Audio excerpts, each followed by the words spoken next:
Welcome to Daily Plunge. We are in Paul's first letter to the Corinthians, chapter 12, verses 12 through 26. Paul is talking about how we, as baptized Christians, we are made by baptism into one body, the body of Christ. There are many parts, many different types of parts, different skills, different gifts, different calling, right? Different personalities, all of that. And yet we are to be connected in one. As all of us are baptized, we are baptized into the death and resurrection of Jesus Christ, as he says back in chapter 6, right? And so by the one Spirit, by the Spirit of God, we are to form one body.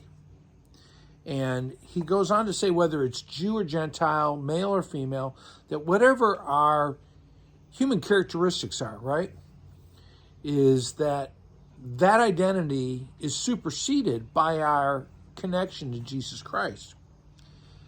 And one of the things that Paul is establishing here is that there is no individualistic Christianity. There is no just Jesus and me, right? Is that it's always Jesus and us. We are baptized into a community. The ultimate expression of that is communion. And so he says we shouldn't disqualify ourselves from being a part of the body because we look at somebody else and think, well, I don't have their giftedness. I don't have their spirituality. God calls each one of us in our own unique way.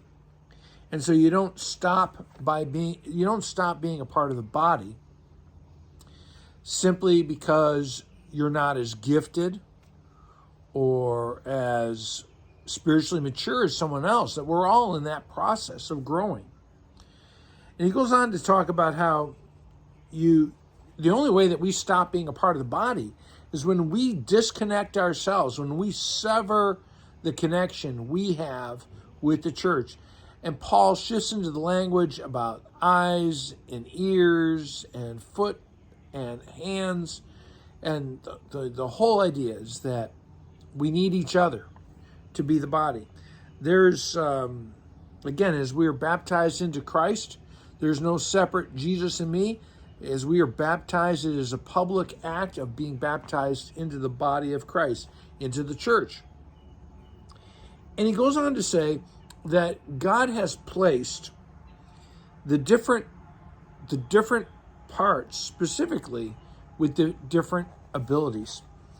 And I think one of the things in the life of congregations is so much of what you need to do right now as a congregation, that giftedness is right there now in the church.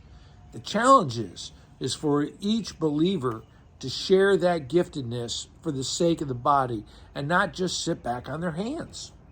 He goes on to say is that in the body of Christ, the weaker parts of the body, the weaker Christians, well, they are lifted up and they're seen as indispensable to the life of the church.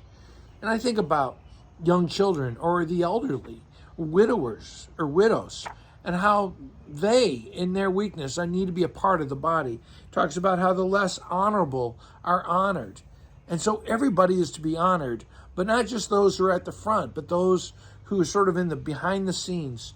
And that the unpresentable are actually, that they are to demonstrate spiritual modesty. And so if someone's struggling in faith, they're modest about that. Lastly, the whole idea that if one member of the body suffers, we all suffer, and if one rejoices, we all have something to celebrate. Thanks, friends. Have a blessed day.